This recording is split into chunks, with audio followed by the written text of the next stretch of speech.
Good morning, everybody. Good morning, good morning, good morning. What's up? What's up? Rise up early edition of World Class Wednesdays. Why not? Man, I got a lot to get off my chest. Sports talk at its finest coming up. I got some things I'm gonna want to speak about first and foremost. I want to talk about these Buffalo Sabres. Got to talk about these Buffalo Sabres while I'm here. I might as well, use my time and be wise and be useful. Right? Good morning, good morning, good morning. How you doing? Listen, we will talk about this coaching carousel too, man. Make it make sense segment coming up too. NFL playoff talk, little NBA talk here and there. I want to shout out a couple people before I get started. Though I want to shout out Daddy O's Pizza, phenomenal pizzeria. By the way, if you looking for that good ass pizza, them chicken wings that's gonna smack, make sure you go to Daddy O's Pizza. All right, right on Hurdle Avenue. You can look it up on Google. I ain't telling you telephone numbers or addresses. Y'all can look that up. Now, Miss Goody's restaurant as well. If you want that smacking breakfast, man, shout out to Miss Goody. She always get you ready, get you hyped, get you ready for Rise Up Early. Nevertheless, man, like and share the show too, man. Don't be a hater. Like and share the show. Man, listen, I haven't done this in a while, but nevertheless, I'm ready. I'm ready to speak on some things I need to speak on. So it's all about that boom this morning too, by the way. Man, now, with that being said, getting all that out the way, I am Andre the Joe Robinson, the fire starter. Of course, make sure y'all tune in tonight, too, 10 o'clock. Waffle Sports Report, late night sports report. My guy, Mookie Hawkins, he said he was going to show y'all his hair. He done cut off the dreads, the whole 9 yards. I believe it, too. Good morning. Good morning, good morning, good morning. We'll let this lady in here real quick, but nevertheless, let's go. Okay, let's go. Sports talk to talk about. Nevertheless, all right. First and foremost, I'm going to talk about the Buffalo Sabres. Let's get on them real quick. All right. I know y'all been watching the Buffalo Sabres, or if you haven't, the Buffalo Sabres been having a little difficulty, with some consistency issues. Good morning. Good morning. How's it going? With some consistency issues thereof. And I've been to every one of these games. And whew, boy, oh boy. It's been a lackluster event watching them. Now, of course, I enjoy covering, period, regardless. But there is some things that have me on the fence about what's going on in Buffalo as far as these Sabres. First and foremost, I want to start off by talking about last night. Last night at the press conference, and I might even play a clip. Last night, I asked a couple of questions, because the Sabres have been allowing teams to score a lot in the first period. So the last press conference, I asked the coach, I asked him, it's been like 10 games now out of 34 games that guys have scored multiple goals in the first period on you. And what do you plan on doing to alleviate that situation? And the answer I kind of got, well, first of all, I got a kind of a look like I didn't know that. I like to research. If I'm going to ask questions, I want to ask the questions that need to be asked, right? And then have some backup for it. So he told me, we can't really focus on that. And then lightning struck again last night, where the Lightning scored 2 goals in the first period. And by the middle of the second period, it was 5-0. And I'm like, okay, well, do you care now? Like, this is my thought in my head. I'm like, do you care now? So I'm like, maybe tonight I'll take it easy. And I'll ask him, what was the game plan? So I asked him the game plan for going against a 2-time Stanley Cup, champion. Well, it's the same as always. The same as always. I mean, wow, I don't you prepare differently for different teams? Don't teams do things a little differently? I don't understand that tells me a lot, And then he went on to tell me about these mistakes that they've been making, and I'm like, okay, when does mistakes being made turn into we've learned our lesson and now we want to play better. Good morning, good morning, good morning. How are you? All right. I just want to know, like, when does learning from your mistakes happen instead of we keep making the same mistakes? Because how I was taught, and a lot of people would say, shout out to my good brother Marcus Best, by the way, he always uses this phrase.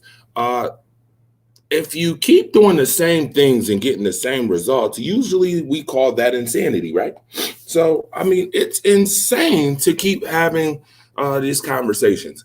And I actually is one who was like, Don might be a little bit better than Phil Housley, who was the old coach, then Ralph Kruger, who was the old coach. And I'm like, he's going to be a little bit better. But lately, he has given me the allure that I don't know if he really knows what's going on, if he knows what he's doing. I mean, it took about 25 games to figure out that UPL is probably your best goaltender. And by the way, he was injured last night, in which he was asked about that and didn't know about that either, couldn't give a report on that either.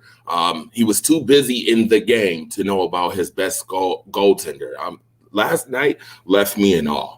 It left me shocked, left me scratching my head a little bit. And I'm like, okay, so, I mean, when it comes down to the Bills and the Sabres, I mean, we get one good team and then we have one mediocre team.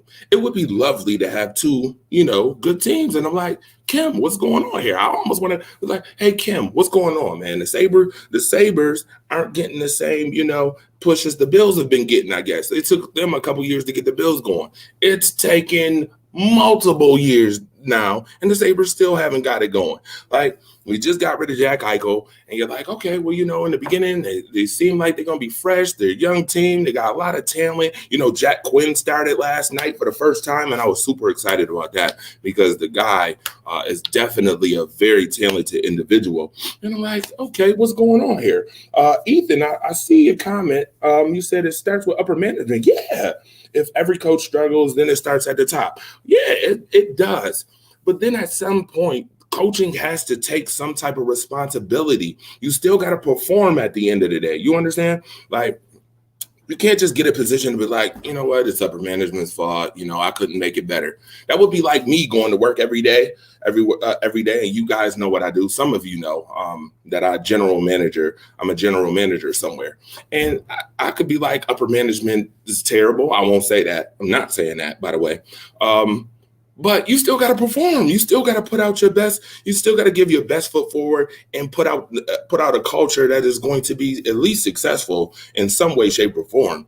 And right now, I'm not seeing it. Like, I'm like, well, what positives did you take out of tonight's loss? Trying to be nice. I'm like, I'm gonna be nice tonight. What positives did you take out of tonight's loss? And they like, well, it was a learning game. It was a learning game. Sir, we're 40 games into the season. What are you talking about learning lessons? Like, what? You didn't learn your lesson in the first 30 some games? By the way, this is the 10th time now. This is the 11th time now that you have allowed teams to score multiple goals in the first period. And I'm like, that would be like me and Ethan having a boxing match. And Ethan knocked me out twice. Am I not supposed to care about being knocked out twice? I'm not supposed to mention that you got knocked out twice. You know what I mean? And yes, it is 25 degrees out here in Buffalo, by the way, Jay. It is terrible. Okay, so how you doing, Jade? I see you, Shantae. What's going on? Jay Jones, what's going on? Regine, what's going on? I seen you New Year's. What's up? What's up? Freddie Henderson, what's going on? Shout out to you as well. What is it? All Sports, All Plays? Yeah, absolutely. ASAP Network. Shout out to you guys. I can't wait to work with you guys, do a little sports talk with you guys too, because that's what we about. Now, I'm just like, okay. I really could go on a tangent with this guy and be like, well, you guys talk about Rasmus Dahlin a lot. Well, what was Rasmus Dahlin's plus minus yesterday? Or did you see any progression from the last game to this game, sir? Sir, I would like to know, did you choose these goaltenders? this year? Did you choose? Did you have a say-so in these goaltenders that's on the roster? Because, Lord Jesus, I mean, they stuck Subban in there, and he got scored on about 10 seconds into the game. I'm like, yout. And then commits to get scored on 2 more times. And I'm like, head scratch. I'm like, these dudes are literally about to put up a touchdown on the Sabres in the Sabres arena. I feel like that's so disrespectful. I'm like, listen, I don't care how young you are. Okay. I don't care how young you are. I don't care what's going on. I don't care if you don't have your 2 main players, Tage Thompson and wow, who's the other? Well, Skinner played, but he's not. That's tough to even rank these guys because of everything that's been going on. But okay, you didn't have your top player in Tage Thompson. Fine, I'll go with that. All right. But at the same token, I'm like, is the only time you can score is when Tage is on the ice? I mean, I guess Tage got to be on the tape for them to score. I'm like, you keep giving me this excuse stuff, man. And it sounds like Sean McDermott in 2018 when when we used to get down in press conferences. I'm like, I don't want to hear, I got to go look at the tape. I don't want to hear, excuses and you got to dig yourself out of holes. You haven't done it all season. Those 11 games that you've allowed teams to score on you multiple times in the first period, you're 0-11. I'm trying to be nice, but I don't know how much more nice you can be when, it's like 20 degrees outside. You come outside, you look for a competitive Sabres game to go to, and it's like, wow. He got scored on in the first 2, the first 5 minutes of the game, it's already 2-0. Watch the tape, LOL. Don't get me started either. No, I agree. Every time we get a star player, they struggle here. The culture is terrible. Yes, you got to build a culture, man. Like, I don't want to hear the excuses. They got some nice talent on this team, but they have no defense, no heart whatsoever. And by the way, Rick last night was Heroes. They was giving tribute to heroes and service. And people in the service, and the service dog Rick took a big shit, excuse my French, right in the press box area, by the way. And I'm like, yo, that's indicative of the Sabres first period. I'm like, even Rick know what's up. He sniffed it out and took a big, massive dookie right there. I'm like, yo, this is crazy. I'm like, if there wasn't a night where you can actually find a positive, I found a couple positives in this game. For number one, I took laughter in the fact of I'm like, how many more times we gonna bring up certain stuff and keep getting the same answers or getting the pass by answer or the PR answer. And then 2, Rick taking a huge dump. By the way, shout out to my guy from Sports Radar, Alex. Phenomenal guy, by the way, colleague that is also covering the Sabres. He literally, with his hand, goes through every motion during the game. And I'm like, wow, you got to be talented to do that and watch them lose like this. Wow. Must be a talent to do that, but he is a funny guy. Alex Snyder, funny guy. Shout out to him. Phenomenal dude. Now, they play Nashville coming up, and I'm just like, okay. I'm like, anything you want to build on for next game? Sure. We just got to watch out for our mistakes. Blah, blah, blah. Okay. I mean, mistake central, I guess. We'll just keep talking about mistakes for the next 2 months. All right. With that being said, I hope the Sabres really get it together. They got to make some type of adjustment. Where is the veteran goaltender? I need him to come back because these other goaltenders, Dale, Togarski, I don't really care. Neither one of them has performed whatsoever. In a fashion that makes me comfortable or confident in what they're doing. And then Subban either. I'm like, okay. Yeah. So they need him back. They need the 40-year-old guy back. Okay. Get him back. I'll have more on UPL's injury report coming up. We did not get it in the presser last night whatsoever, but the Sabres went down 6-1 last night, and I think that's their sixth straight loss. I need them to win a game. Okay, need them to win a game. Good morning. Need them to win a game because I'm tired of looking at we got to look at the mistakes and dig ourselves out of the holes that we put ourselves in. Listen, you don't get praise for putting out fires you start, but you will get praise if you win a hockey game. I'll tell you that. The Sabres are still stuck on 10 wins, and this is already 40 games into the season. Okay, keep telling me that getting scored on in the first period, 11 games out of 34. Is the average in the NFL. I'm just wondering, did the average go up or did it go down after yesterday's game? Did it go up or did it go down? I mean, the way it's going, y'all making it go up. Something got to be done. All right. Something got to be done. I don't want to hear excuses. All right. Like and share. By the way, this is Rise Up Early, World Class Wednesdays edition to Rise Up Early. Obviously, I'm here. I feel like, I'm just sitting there. I might as well do something productive, right?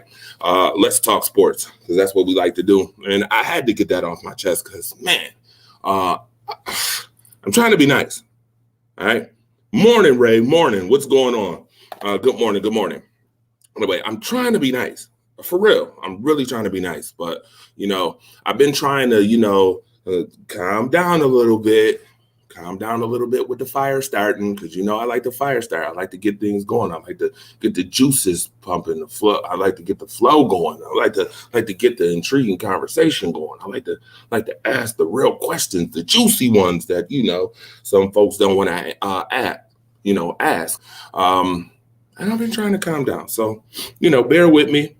Pray with me, pray for me, but I'm trying to be nice. All right. Sabres, get it together, man. Good to see you as well. Ray, definitely appreciate you supporting this morning. Appreciate you. By the way, like and share.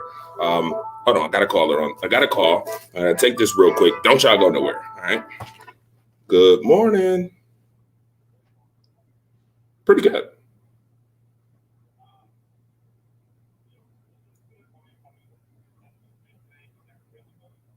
Yeah, absolutely. I got it.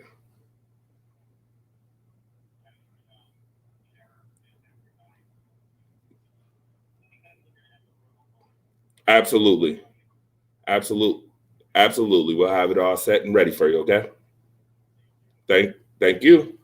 All right. With that being said, that was a call about Don Granado. He said eventually he'll get it together. But if he can't in the meantime, in between time, we're going to, good morning. We'll be patient with him. All right. So again, thank you again tuning in this morning. I want to talk about the Sabres a little bit before we talk about other things. All right. Now, moving on from the Sabres. All right. Let's talk about this coaching carousel. I really haven't had a lot of time to talk about the coaching carousel and the things that have happened. When your season, when week it's 18 now. It used to be 17. Now it's week 18. Well, when week 18 is over, that Monday is doomsday Monday for coaches who underperform or can't get it right or can't get it up. Okay, let me watch my terminology. For coaches who can't get it together. Yeah. So a couple of them that was on the fence. I want to talk about one in particular before I get into the others. I want to talk about Miami's ex-head coach, Brian Flores. I want to talk about him a little bit. First and foremost, number one, I'm just wondering what lightning struck the owner, Stephen Ross, in Miami to fire Brian Flores. I'm trying to figure this out. Put your comments in the comment section. Let me know how y'all feel about it. Because I'm trying to dig through the mistakes. I'm trying to do what Don's doing. Dig through the mistakes and try to find the light, right? I'm trying to do that. I'm trying to do that with this situation. And I can't find, a real reason why he should be fired. The guy went 9-8 this year. 9-8 with a team who was injured, a quarterback who can't stay on the field to save his life in Tua. I mean, I don't want to get into what Marcus Betts says about him, about his deficiency with calcium deposits. I don't want to go there. But I'm trying to still figure out. The guy literally goes 9-8. Last year, before that, he was there. They were very competitive. And you fire this guy because I guess he doesn't get along with the GM. Well, I heard reports that the GM wanted to tank. You want to tank? You wanted to tank in 2019, but Brian Flores didn't want to tank. So that started it off. That started off the riffraff between him and the GM. What?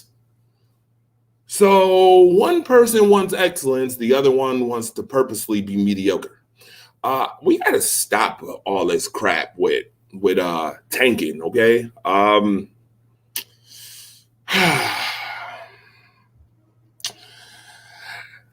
Does tanking work? Does tanking work? I guess once in a blue moon. I mean, tanking doesn't work for teams that are already dismal, terrible. Like, do you think that tanking to get a high draft pick helps? Or should you play out the season? I mean, Kansas City literally landed Patrick Mahomes because, the Bills were being nice and the number 10 pick, right? Would you say that a team tanks for the number 10 pick? Because that didn't happen. I mean, but they got Patrick Mahomes, right?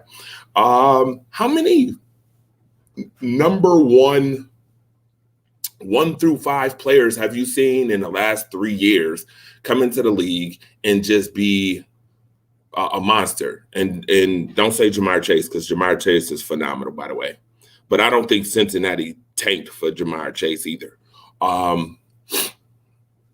Tell me, because I mean, I look at Baker Mayfield and he's a perfect example. Like, okay, Cleveland, you sucked it up. You were 1 in God knows what, 34, 33, 32. Yeah, 32, I guess. 1 in 31, maybe. Yeah, 1 in 31, because you didn't make the playoffs. And you ended up getting Baker Mayfield, right?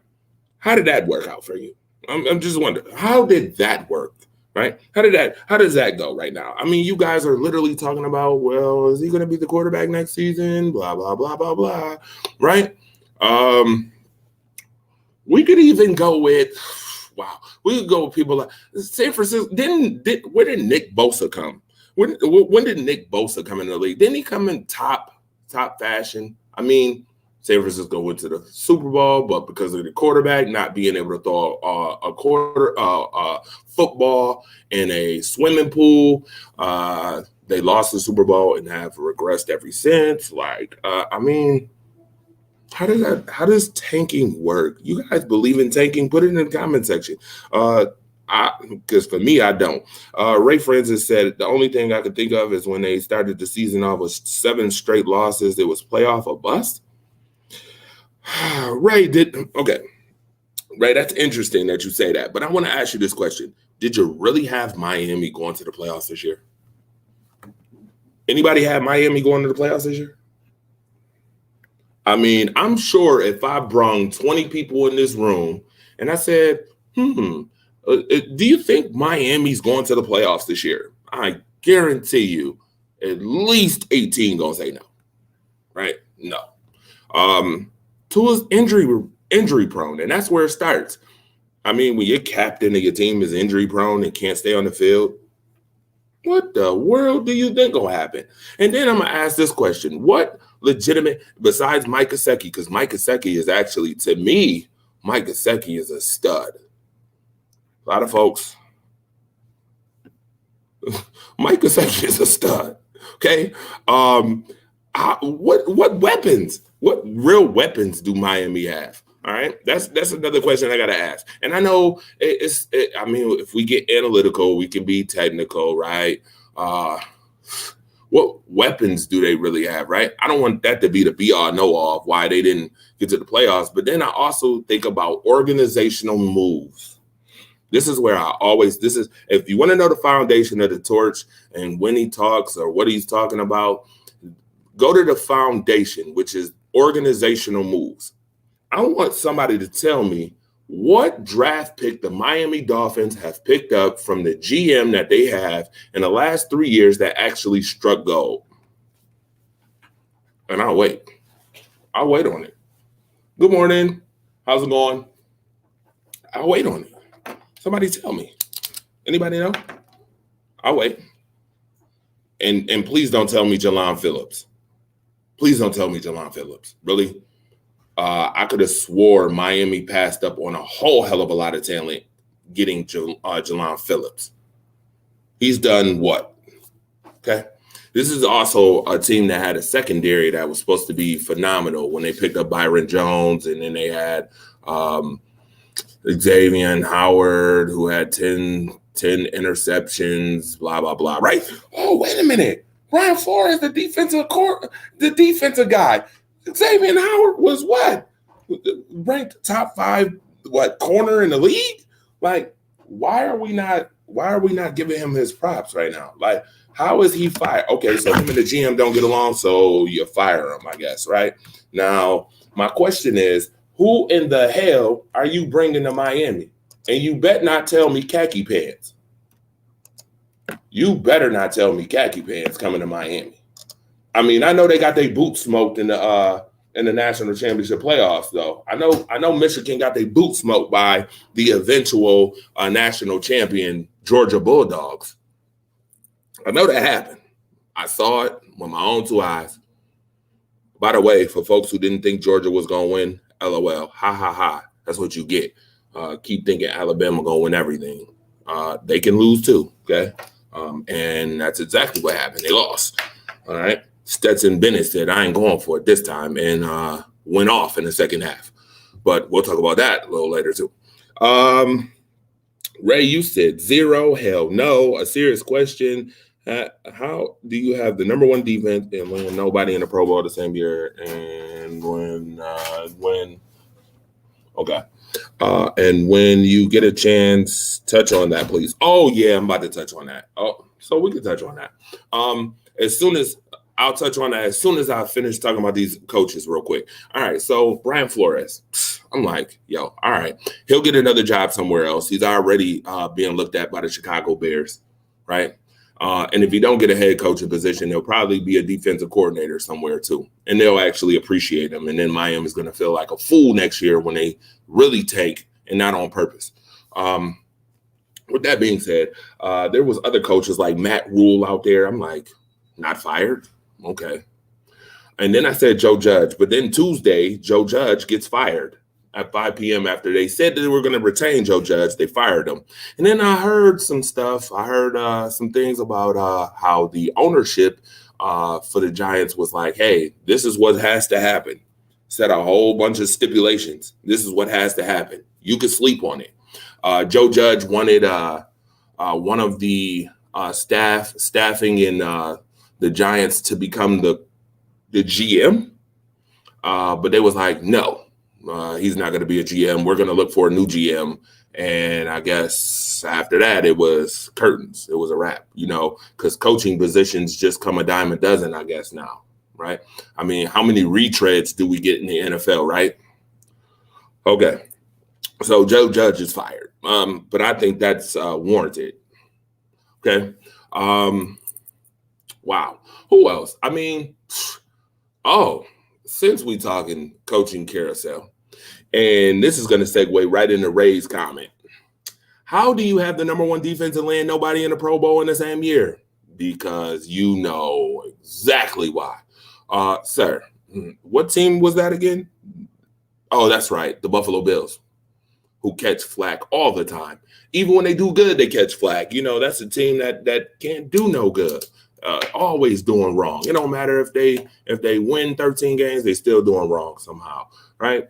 The team that gets no respect, even though for some reason the NFL has been showing them a lot of respect with primetime games, this, that, and the third. I say that, but there's a smoke screen behind that too, because I really don't want to see Buffalo in no more primetime games. They were not good this year in primetime games at all. Okay, not good. Kansas City, okay. After that, no. It happens because when you coach for a specific team, or you haven't won anything, people don't respect you enough. So obviously he's not respected enough to be that guy. He's not respected as a coach. But guess what? Buffalo better give him his flowers and quickly, because if they don't, they're going to lose him. They're going to lose him. I think the Pro Bowl is a joke, by the way. It's a popularity contest. Micah Hyde, Jordan Poyer definitely should have been on the Pro Bowl list. I don't understand. In the number one defense, you don't have a great front four. You have a legitimate middle linebacker who should be playing outside linebacker, and he's not playing outside linebacker, but nevertheless, he's playing Mike and not Sam. He should be playing Sam. He played Sam in college, but you still land the number one defense somehow because, Leslie Frazier is great. So with that being said, I'm going to tell you this. Smoke the Pro Bowl. Forget the Pro Bowl. Sucks. Okay? The Pro Bowl sucks. All right. Super Bowl is what you should be worried about too, right? Not to say that you're wrong for worrying about the Pro Bowl, because it's a part of the game. You should be acknowledged. But okay. Hopefully the Bills figure out that Leslie Frazier is needed, and they better pay him, or he'll go somewhere else. The Bears looking at him too. The Raiders looking at him too. I heard Minnesota was even thinking about looking at him too. But would you want to go back to Minnesota, a place you already coached? Probably not, right? Good morning. All right. With that being said, coaching carousel. Tired of looking at retreads.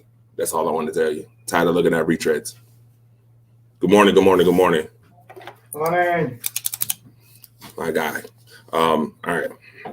With that being said, I will talk about NFL playoffs and other stuff later on with you guys. I will. Got some other work to do, but I just wanted to get on here and kind of, let you know how I feel about certain stuff. All right.